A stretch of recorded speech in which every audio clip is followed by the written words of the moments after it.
This video is sponsored by Skins Monkey. More about them later.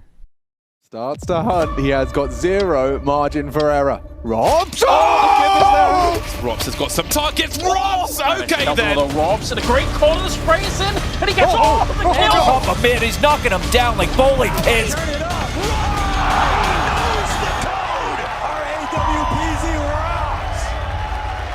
The cryptographer cracks him. The rise of Ropz is kind of one that's incomparable to that of other players. When it comes to the typical career path of a pro, it takes months or years of grinding in lower level teams before you can get a shot at a big name team. Even prodigies like m0NESY and Donk had to go through this phase, but Ropz was able to skip over these trials entirely. He went from relatively unknown to being recognized by players like Nico and landing in Tier 1 Counter-Strike in just a few months. So how did Ropz achieve it? Kool was born in a small town in Estonia in 1999 and started playing FPSs from a very young age, namely Counter-Strike 1.6 and Call of Duty. When he was a young teenager, his full focus was on Call of Duty Black Ops and creating content for a team called Horizon. And when he was 14, Ropz submitted an application to join FaZe Clan. Little did he know that his dreams with FaZe Clan would come true, just in a different game. When Counter-Strike Global Offensive released, it reignited his interest in the Counter-Strike franchise, and in 2014, it became his full-time obsession. He talked about how he'd often play for 10 hours a day after school, and would get just 4 hours of sleep before going back to school in the morning. Ropz was on a very hardcore grind, and with his seemingly mechanical aiming ability and strong desire to improve, he was very quickly climbing the rankings. In 2016, at just the age of 16, he qualified for FPL, which is the highest league in FACEIT where pros can queue against other pros. So in just a few years after buying the game, his sharp aim and game knowledge had brought him up to the pro level. But that's not to say that he got there without adversity. While he was on this intense Counter-Strike grind, Ropz had to deal with the sudden passing of his father, which was a very heavy blow not just to his mental health, but also to his family's finances. It was a normal day. I went to school, I had just some late night CS. And then in the evening, my mom came into my room and I was like, okay, don't bother me, I'm playing. I'm busy now and I'm just having some fun. But she said that it's serious and she just sat me down to have a talk. And she let me know that my dad committed suicide. If I could just go back in time and, you know, tell my dad that I could earn so much money playing CS and, you know, just wait, like, things will work out. And now that Ropz was playing in FPL with professional players, he found that those pros who he'd looked up to for so long were now against him, to the point that they'd actually avoid playing with him. Ropz was a very young talented kid from a small country with really no notable Counter-Strike players, and he was suddenly going toe-to-toe with the game's top professionals. It wasn't long before he started being accused of cheating. Oh, fuck this Ropz retard. I don't know why the fuck we don't just ban him. He's never gonna show up at the LAN. I don't even want to join a team. And when he started streaming his games, these accusations only worsened. Many clips were taken of him constantly glancing over at his second monitor during situations where you probably shouldn't be looking away from your screen at all. Watch this shit, man. He does like these quick looks. That's so weird, bro. Like, why are you doing that? Like, there has to be a reason why he's doing it. Like, either this kid's just nuts, like, which I'm gonna give him the benefit of the doubt. But dude, you never fucking know, man. It was suspected that he was glancing over at some sort of radar or other cheat, but nothing was certain, and it was a split decision between fans if he was actually cheating or not. After outcry from the pro players, FACEIT sought their own way to resolve the issue. They actually flew Ropz out from Estonia to the FACEIT headquarters in London in order to watch him play. After a weekend of playing Counter-Strike on FACEIT's own equipment, they deemed that Ropz was indeed a legitimate player, and now with his proven legitimacy, teams came rushing in with offers. After his weekend in London, offers started coming in, but two particular offers stood out to Ropz: MOUZ and Team Liquid. Both teams had some high points in 2016 and could have greatly used Ropz's abilities, but there was a key difference between the two teams. With Liquid being a North American team, it'd mean that he'd have to relocate his entire life overseas. Not only was he still just a 17-year-old kid, but there was a more important factor to Ropz. Some young talents, like his future teammate Twists, drop out of school to play CS full time, but Ropz wanted to complete school, and choosing a European team would allow him to do that, so his choice was clear.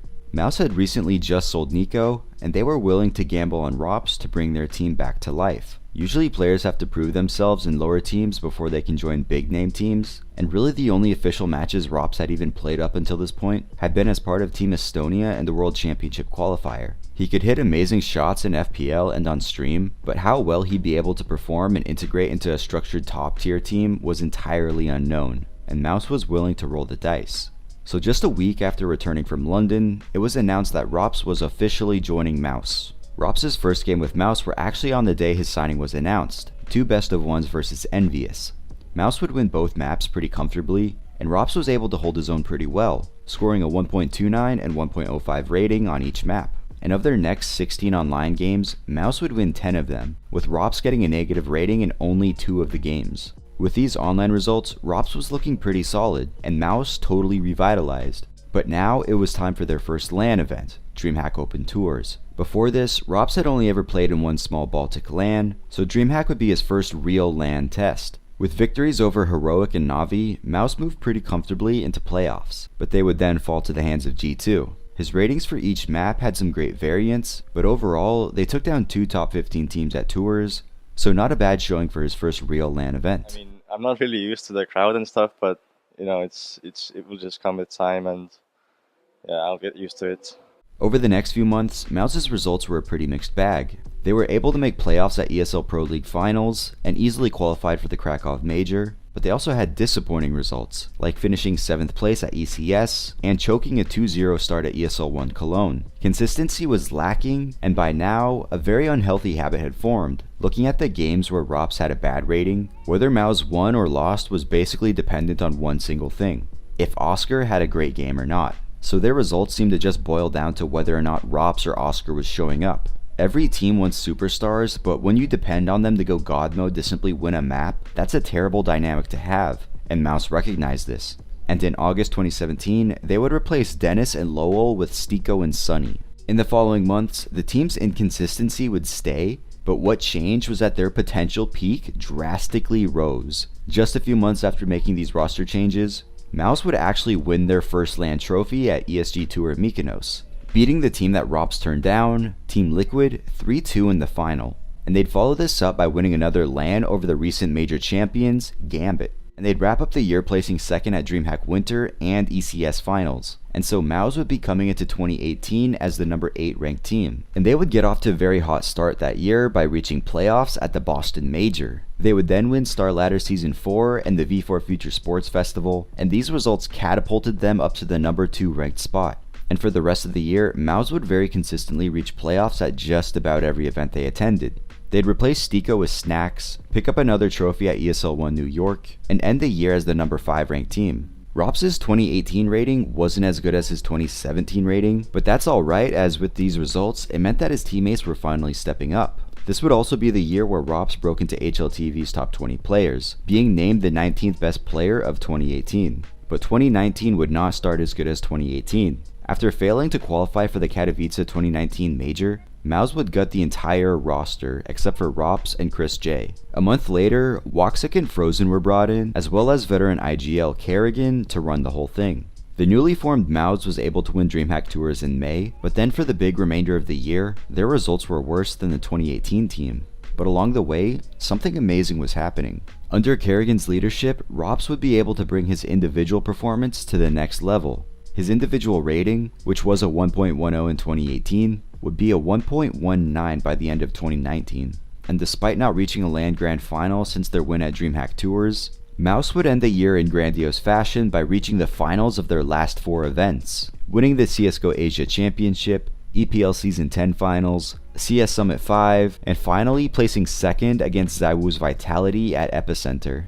This last-minute hot streak would launch MOUZ back to the number 2 ranking. Ropz would be awarded his first ever MVP medal for winning the Pro League Finals with a 1.24 rating, and he'd also be named the 10th best player of 2019.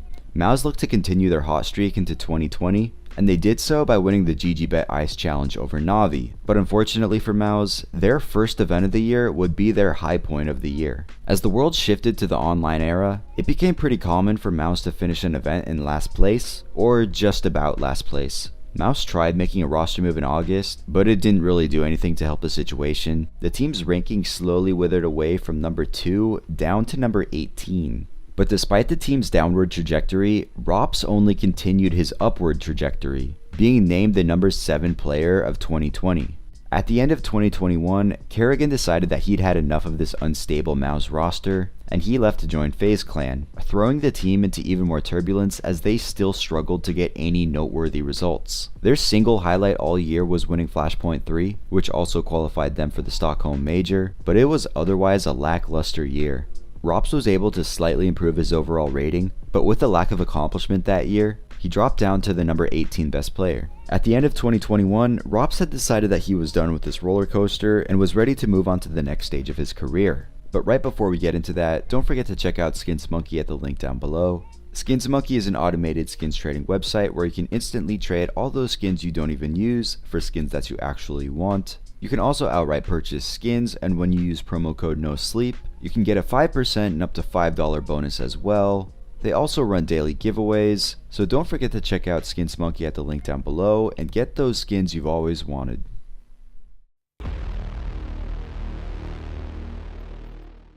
When Kerrigan left MOUZ for FaZe at the start of the year, there was also talk of Ropz leaving as well. This of course didn't happen, but after enduring the rough year that was 2021, Ropz knew it was time to leave and he knew exactly where he wanted to go. Ropz left MOUZ on December 29th, and just 5 days later, he officially joined the org that he'd applied to as a 14-year-old. He wanted to link back up with the IGL who knew how to properly utilize him, so much so that he actually took a pay cut when he joined FaZe Clan. Kerrigan is just the best leader I've played with. I mean, obviously I haven't played with many, but I'm feeling extremely blessed to be a teammate of his. Obviously, we started in MOUZ Sports, and now I came to FaZe Clan. And yeah, it was meant to be, you know? And with their new addition, FaZe went on an absolute tear to start 2022. Winning IEM Katowice and ESL Pro League, but their biggest achievement would be winning the PGL Antwerp Major, where they'd only lose 2 maps in the entire event. And in their last event before the summer player break, FaZe would take home the IEM Cologne trophy, making them just the second team ever to win Katowice and Cologne in the same year. And with this, Ropz and FaZe had basically speedran winning the 4 biggest trophies in Counter-Strike, winning them all just within 7 months of his addition. And while this would be the last trophy that FaZe wins for 2022, it marked an impressive year for the team. With the exception of the IEM Rio Major, FaZe Clan didn't really have a bad event all year, and they sat comfortably in the number 1 spot for most of it. And Ropz did not have a single bad event either, scoring a positive rating in every competition, picking up the MVP for their Pro League win, and ending the year with a 1.14 rating. This rating, along with FaZe's results, earned him the number 8 Player of the Year award. And it was frankly incredible how quickly the addition of Ropz turned FaZe around. 2021 was a brutal year for FaZe. They placed near last pretty frequently, never reached a grand final, and just barely qualified for the Stockholm Major. But simply replacing Olaf Meister with Ropz just absolutely transformed this team. Ropz's addition elevated his teammates so much that every FaZe player but Kerrigan landed in the top 20 rankings that year, which is something I don't think we've seen since the Astralis era. FaZe Clan would start off 2023 by winning ESL Pro League yet again, where Ropz would again pick up the MVP, but this victory also marked FaZe Clan winning the ESL Grand Slam, which is a $1 million reward given to teams that are able to win 4 ESL events. But after their Grand Slam win, the next few months would be turbulent for FaZe as they bombed out of some events and failed to reach a single grand final. But despite the rocky results, Ropz still continued fragging and left every event with a positive rating. Luckily for FaZe, something massive was right around the corner that would rocket them right back to their number 1 spot. Counter-Strike 2 released on September 27th, 2023, and after its release, FaZe would go on an unprecedented hot streak, reaching 8 grand finals in a row and winning 4 of them. They started by winning IEM Sydney, which was the first big CS2 LAN event ever. 2 weeks later, they'd win the Thunderpick World Championship before flying to China and winning the CS Asia Championship. And at these tournaments, After losing their first match of IEM Sydney, FaZe did not lose a single game, meaning that they weren't just on a 3-tournament winning streak, but they were also on a 15-game winning streak. At the Blastfall Finals, FaZe would extend this winning streak to 18 games before finally losing to Vitality in the Grand Final. And they would again lose the Grand Final to Vitality at the Blast World Finals. This kind of turnaround from FaZe after CS2's release cannot be understated. And the driving factor behind it all was Ropz. Ropz was investing a lot of time to learn about and master new nades and strategies that'd be possible in the new game. He was using what he'd find to try to give himself an advantage in just about any duel he takes. But he'd also discuss these ideas with Kerrigan and basically invent the CS2 meta.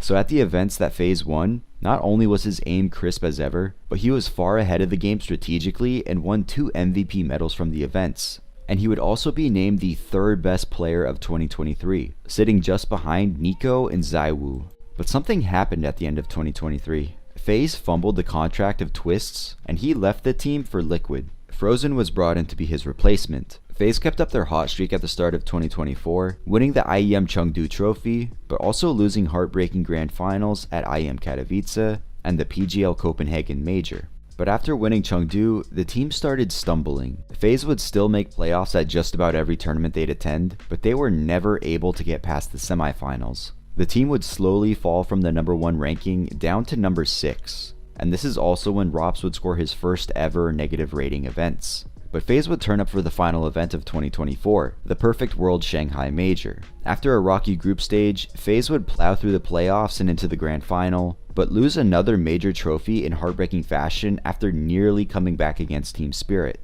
Despite his best efforts and being one of the best performers of the major, Ropz was not able to pull his team over the finish line. And this now meant that of the 5 majors he's attended with FaZe, he'd won 1 of them, but now has also lost 2 major grand finals in a row. And losing the biggest tournament of the year is definitely one of the roughest ways you could end it. 2024 was also the first year that we'd see a considerable drop in his personal stats. So combining that with FaZe's lack of accomplishment, Ropz would drop to just the 18th best player of the year.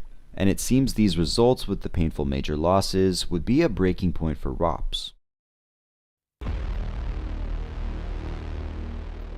As 2024 went along, Ropz had a decision to make that became ever more prevalent. His contract was set to expire at the end of the year, and he had frankly no idea what to do in the months building up to this. He'd experienced a lot in FaZe, but if ever there was a time to try something new, it'd be at the end of this contract. Shortly after their Shanghai Major loss, sources reported that Ropz was apparently set to join Vitality. This report was out of absolutely nowhere and totally shook the pro scene. But on December 31st, the pieces started to move when Ropz left FaZe Clan. And 10 days later, the rumors would be confirmed as Ropz joining Vitality was officially announced. In an interview, Ropz has said that already the team chemistry is amazing, his input is being listened to, and he has that feeling that this can easily be a championship team. Vitality has already won their first match against Metasport, where Ropz also had a great performance, and right now, the future looks bright for both them and for Ropz. And that's where the story currently stands. If you've made it this far, liking and subscribing is the best way to help this channel grow. This video took an incredible amount of time. Thank you to our sponsor Skins Monkey for their continued support, and thank you for watching.